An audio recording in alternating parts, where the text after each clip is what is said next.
Hal yang kedua, dari bacaan kedua,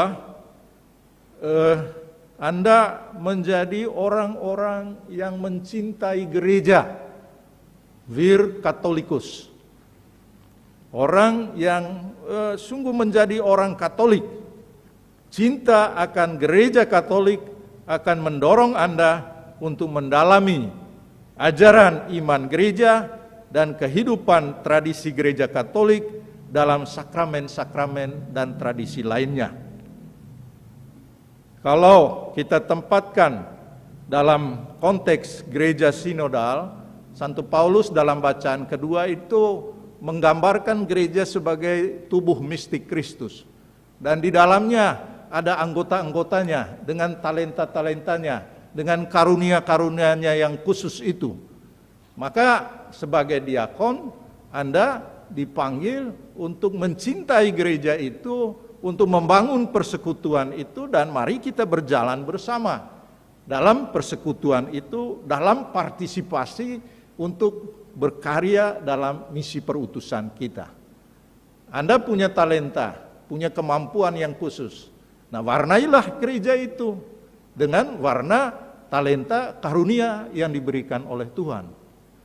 Kalau kita ingat ordo ini yang didirikan oleh Fransiskus, ya Fransiskus memberi warna kepada gereja. Warna bersaudara itu amat kental dan kuat. Warna kesederhanaan, simplicity, ini juga menjadi warna yang diperlihatkan oleh Fransiskus dan mudah-mudahan oleh para pengikutnya sampai saat ini. Apakah warna itu menjadi nyata kalau kita lihat di keuskupan kita ini? Karena Anda berkarya di keuskupan ini. Kalau Anda nanti diutus kemana saja, apakah warna bersaudara, warna simplicity, kemudian warna sukacita, kegembiraan hidup itu juga menjadi warna dari gereja sebagai tubuh mistik Kristus itu? Kalau tidak, berarti Anda tidak berpartisipasi di sana. Berarti karunia itu Anda simpan di bawah gantang, tidak menjadi terang. Maka kalau para Fransiskan tidak memperlihatkan hidup bersaudara di dalam paroki ini misalnya, ataupun saya sebagai uskup juga, ini berarti kita menyimpan karunia itu di bawah gantang, sehingga tidak berpengaruh apa-apa. Demikian juga karunia kesederhanaan hidup, simplicity yang dipilih oleh Fransiskus karena dia mengikuti Kristus yang miskin itu. Kalau kita lihat ya, beruntung Paus kita memilih nama Fransiskus dan dia konsisten. Dia belajar dari Santo Fransiskus sebagai Yesuit, dia kemudian menawarkan itu kepada gereja ini dan mewarnai gereja itu. Dan saya kira disitulah karunia yang berbeda-beda tadi itu kita ungkapkan dalam gereja sebagai tubuh mistik Kristus ini. Dan di dalamnya ada anggota-anggotanya dengan karunia yang berbeda-beda. Dalam konteks tarekat-tarekat, ya gereja punya banyak tarekat. Antara lain OFM di dalamnya. Ada juga Yesuit, ada juga MSF, ada juga MSC, dan macam-macam tarekat yang memberikan karunia-karunia khusus itu untuk mewarnai gereja itu. Sehingga gereja itu bertumbuh, berkembang. Nah, inilah panggilan untuk kalian bertiga. Kalian punya talenta. Talenta apa? Ya, Anda bisa tahulah, sadar diri, oh bahwa saya punya karunia ini. Mudah-mudahan Anda yakin diri ya. Jangan sampai kita tidak meyakini ada kekayaan pada diri kita ini. Misalnya ya, sebagai profesor, di tengah kita ada profesor kita yang sudah tua, tapi dia memberi warna kepada persaudaraan ini. Atau juga Pater Alphonse, orang tua yang dalam perjalanan hidup juga memberi warna. Dan ini panggilan untuk kita. Atau tadi kelompok doa Santa Ana. Mereka mewarnai gereja kita dengan memberikan sumbangan yang luar biasa ini. Kalau tidak ya novisiat kita mungkin masih gedungnya dan bangunannya masih bangunan tua ini. Tapi berkat partisipasi mereka membangun gereja kita, dan kita sebagai bagian dari gereja ini mewarnai.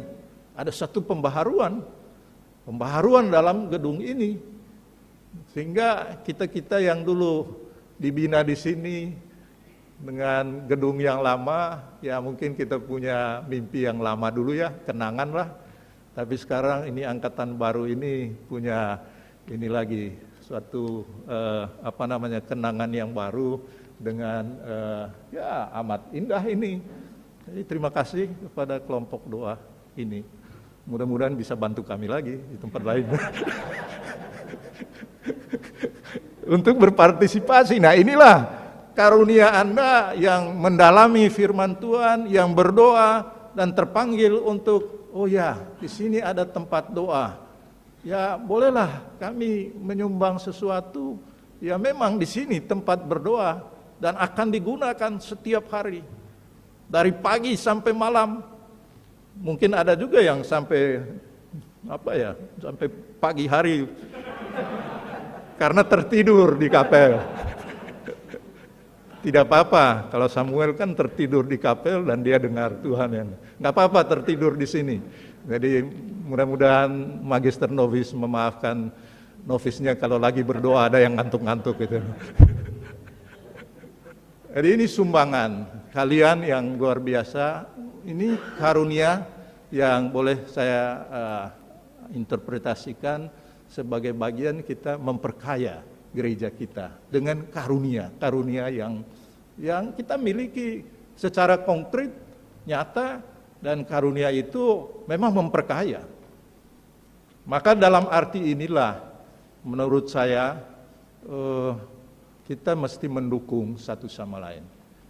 Maka Tuhan selalu mengajarkan kepada kita jangan iri hati terhadap karunia yang mungkin orang lain miliki tapi saya tidak miliki.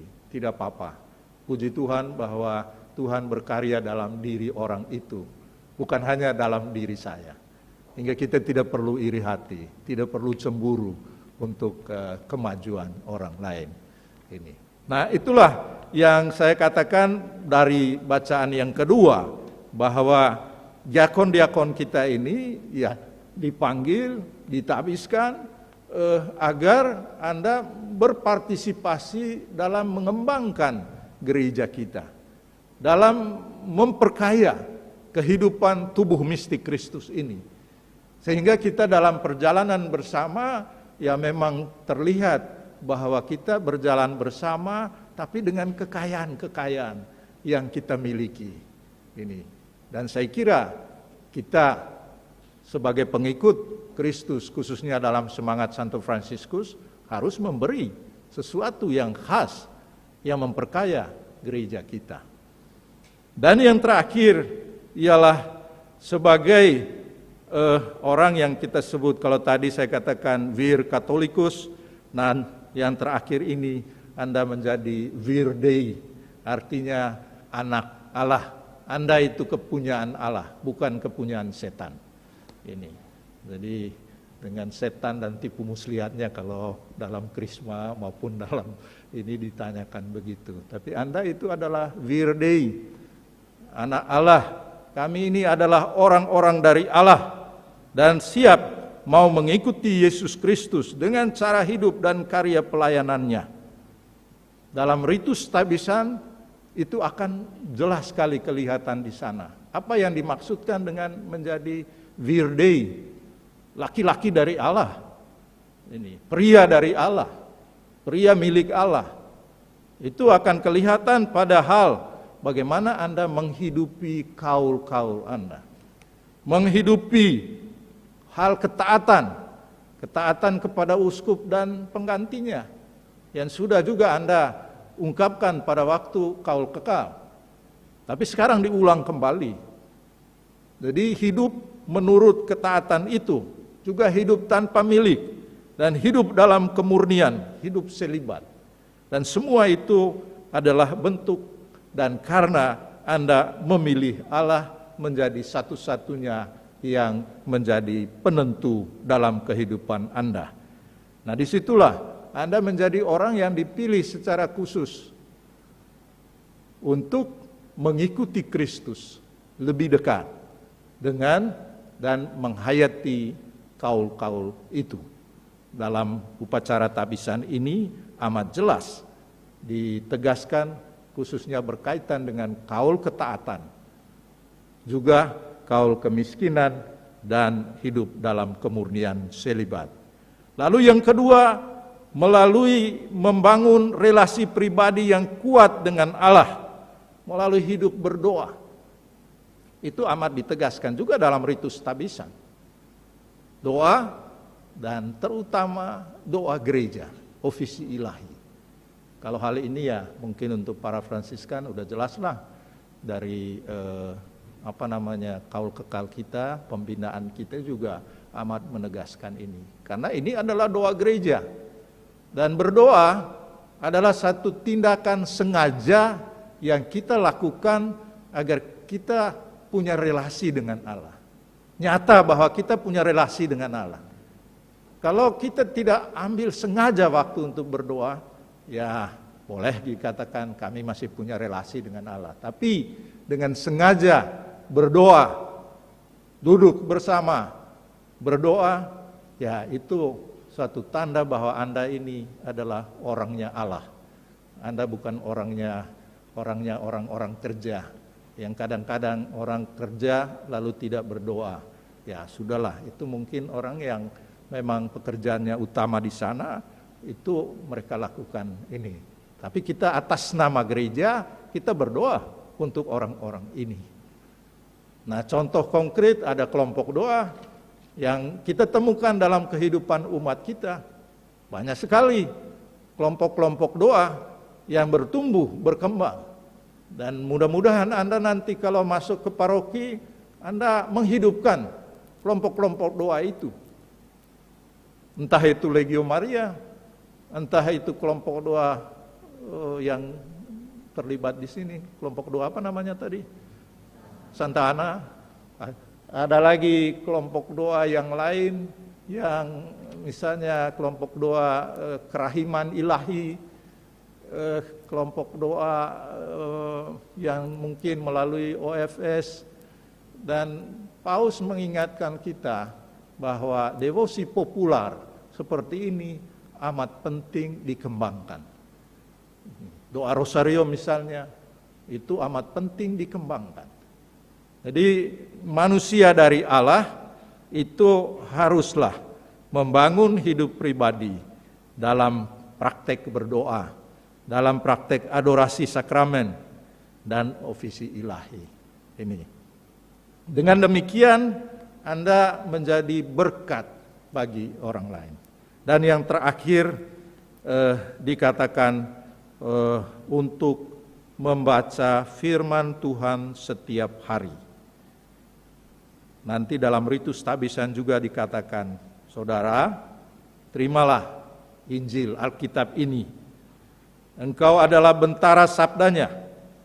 Percayailah apa yang engkau baca. Tadi membaca, kemudian percaya. Ajarkanlah apa yang engkau percayai. Anda percaya akan isi bacaan itu dan diajarkan. Dan yang ketiga, laksanakanlah apa yang engkau ajarkan itu. Jadi ada tindakan baca, jadi nanti diberi kitab suci ya. Kitab sucinya tebal juga itu. Mudah-mudahan jangan hanya ritus di sini ya. Artinya saya beri kitab suci itu lalu simpan di sini, tidak. Diberikan untuk dibaca. Bukan hanya untuk dibaca, membaca itu kemudian percaya apa yang isinya.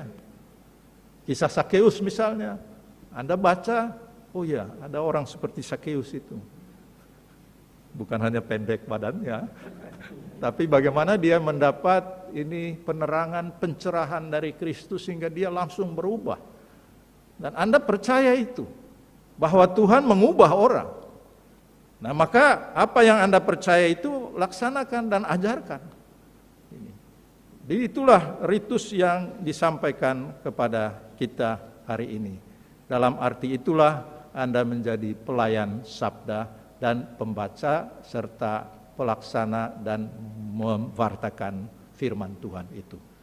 Maka saudara-saudari, itulah hal-hal yang bisa kita sampaikan untuk membekali para diakon ini agar mereka sungguh-sungguh nanti bertumbuh, berkembang menjadi orang-orang yang siap membantu para imam dan uskup.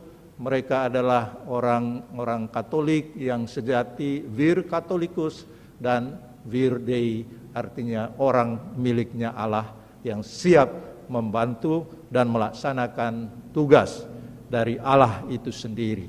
Dan itulah yang menjadi pegangan bagi Anda sekalian. Sehingga kalau mungkin mendapat tantangan, kesulitan di masa diakonat ini, Anda tidak perlu merasa sendirian. Allah lah yang mengutus Anda. Yakinlah itu. Tuhan memberkati.